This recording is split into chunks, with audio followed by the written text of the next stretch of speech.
8वां अध्याय। 8वें अध्याय में श्री भगवान अर्जुन को अध्यात्म, ब्रह्म, अधिभूत, अधिदैव, अधियज्ञ आदि के बारे में समझाते हैं।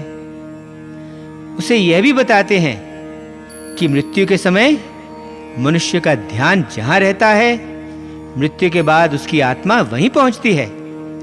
वे परम गति और संसार से जाने के दो मार्गों के बारे में भी बताते हैं। अध्याय। अर्जुन श्री भगवान से पूछता है, हे केशव, वह ब्रह्म क्या है, अध्यात्म क्या है, कर्म क्या है, अधिदैव किसे कहते हैं तथा अधियज्ञ क्या है? और जिस व्यक्ति ने अपने आप को वश में कर लिया है, वह मृत्यु के समय तुम्हें कैसे जान पाएगा? श्री भगवान समझाते हैं, सुन पार्थ, ब्रह्म तो परम सत्य है। ब्रह्म ही सभी जड़ चेतन अर्थात सभी अस्तित्वमयी वस्तुओं, इस सारी सृष्टि का मूल है। वह सबसे उच्चतर, परम और अनश्वर है। प्रत्येक जीव के शरीर में स्थित ब्रह्म को आत्मा कहते हैं और आत्मा के स्वभाव को अध्यात्म कहते हैं। कर्म उस सृजनशील शक्ति का नाम है जिससे सब वस्तुओं को अस्तित्व में लाया जाता है और जिससे उन्हें परिवर्तित किया जाता है। अधिभूत नश्वर भौतिक जगत है जिसमें सब सृजी गई वस्तुओं का नाश या अंत होता है। अधिभूत का आधार परिवर्तनशील प्रकृति है। अधिदैव जीव में रहने वाली दैवी आत्मा है। उसका दैवी तत्व है जिसका आधार विश्व की आत्मा है। अधियज्ञ शरीर है जिसमें सभी यज्ञ और कर्म किए जाते हैं, जिसका आधार, जिसका स्वामी स्वयं मैं ही हूं। मृत्यु के समय जो व्यक्ति मेरा ही ध्यान करता हुआ शरीर छोड़कर इस संसार से जाता है, वह निश्चित ही बिना संदेह मेरे पद को प्राप्त कर लेता है। अंतिम समय में मनुष्य जिस जिस भाव का ध्यान करता हुआ शरीर छोड़कर इस संसार से जाता है, वह उस भाव के ध्यान में सदा मग्न रहने के कारण उस दशा को ही प्राप्त करता है। इसलिए पार्थ, तू सदा मुझे ही याद कर और युद्ध कर। जब तेरा मन और तेरी बुद्धि दोनों मेरी ओर ही एकाग्र रहेंगे, तब निश्चित रूप से बिना संदेह तू मुझे ही प्राप्त करेगा।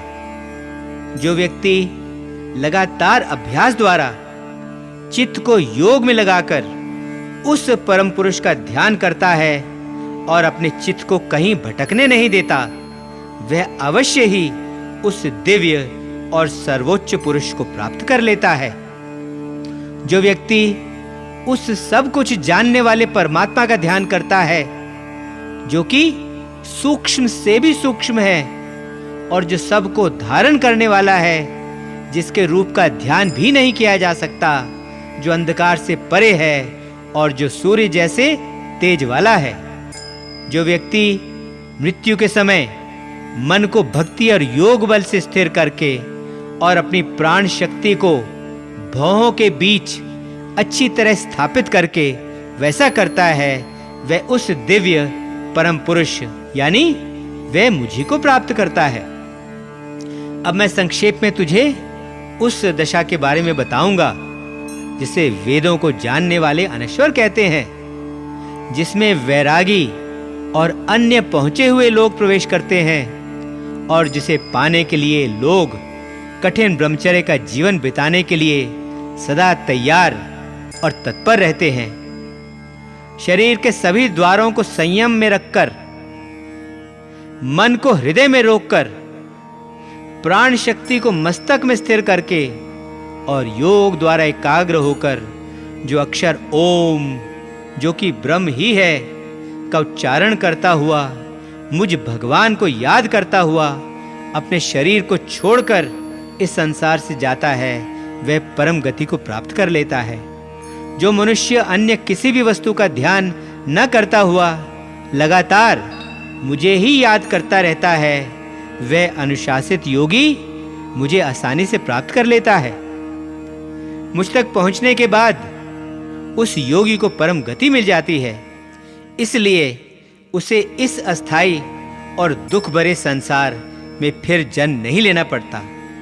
नीचे के लोक से लेकर ब्रह्मलोक तक सभी लोग ऐसे हैं जिनसे फिर जन्म लेना पड़ता है, लेकिन मुझ तक पहुंचने के बाद किसी को फिर जन्म नहीं लेना पड़ता।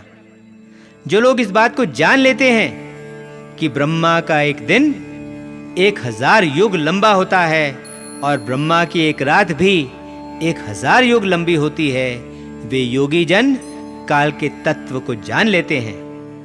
ब्रह्मा का दिन आरंभ होने पर सारी सृष्टि, सभी वस्तुएं मेरी अव्यक्त प्रकृति से प्रकट होती हैं, उससे उत्पन्न होती हैं, और ब्रह्मा का दिन समाप्त होने पर और उसकी रात होने पर यही सृष्टि सभी वस्तुओं समेत मेरी उसी अव्यक्त प्रकृति में विलीन हो जाती है, उसमें समा जाती है।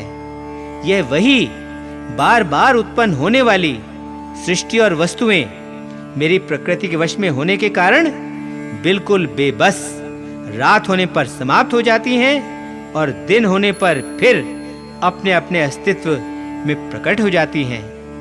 लेकिन इस व्यक्त और अव्यक्त से भी परे एक और अव्यक्त अस्तित्व है जो अमर है और जो सभी अस्तित्व में आई वस्तुओं के नष्ट हो जाने पर भी नष्ट नहीं होता। यह अव्यक्त अक्षर अर्थात अनश्वर कहलाता है, उसे परम गति भी कहते हैं। यह अव्यक्त अक्षर ही मेरा परम धाम है। जो मेरे इस परम धाम को एक बार पा लेता है, वह फिर कभी संसार में वापस नहीं लौटता। वह परम पुरुष जो सबसे परे है, जिसमें सब जीव निवास करते हैं और जिससे यह संसार व्याप्त है, उसे अनन्य भक्ति द्वारा ही प्राप्त किया जा सकता है। अब मैं तुम्हें वह समय बताता हूं जिसमें मृत्यु के बाद इस संसार से जाने वाले योगी फिर संसार में वापस नहीं लौटते, और वह समय भी बताता हूं जिसमें मृत्यु के बाद जाने वाले फिर संसार में वापस लौट आते हैं। अग्नि, प्रकाश, दिन, शुक्ल पक्ष और उत्तरायण के 6 महीने, यह वह समय है जिसमें संसार से जाने वाले ब्रह्मज्ञानी ब्रह्म तक पहुंच जाते हैं और संसार में वापस नहीं लौटते। धुआं, अंधकार, रात्रि, कृष्ण पक्ष और दक्षिणायन के 6 महीने, यह वह समय है जिसमें संसार से जाने वाले चंद्रमा की ज्योति को प्राप्त करके संसार में वापस लौट आते हैं। मृत्यु के बाद संसार से जाने के केवल यही 2 मार्ग हैं, प्रकाश में और अंधकार में। एक से जाने वाला संसार में वापस नहीं लौटता, जबकि दूसरे से जाने वाला संसार में वापस लौट आता है। जो योगी इन दोनों मार्गों को जान लेता है, वह फिर कभी किसी भ्रम में नहीं पड़ता। इसलिए पार्थ, तू योग में ही जुटा रहे। यह सब जान लेने के बाद योगी वेदों के अध्ययन, यज्ञ, तप और दान के पुण्य से मिलने वाले फलों के भी परे पहुंच जाता है और वह सनातन परम पद को प्राप्त कर लेता है। 8वां अध्याय समाप्त। ओम शांति शांति शांति। ओम।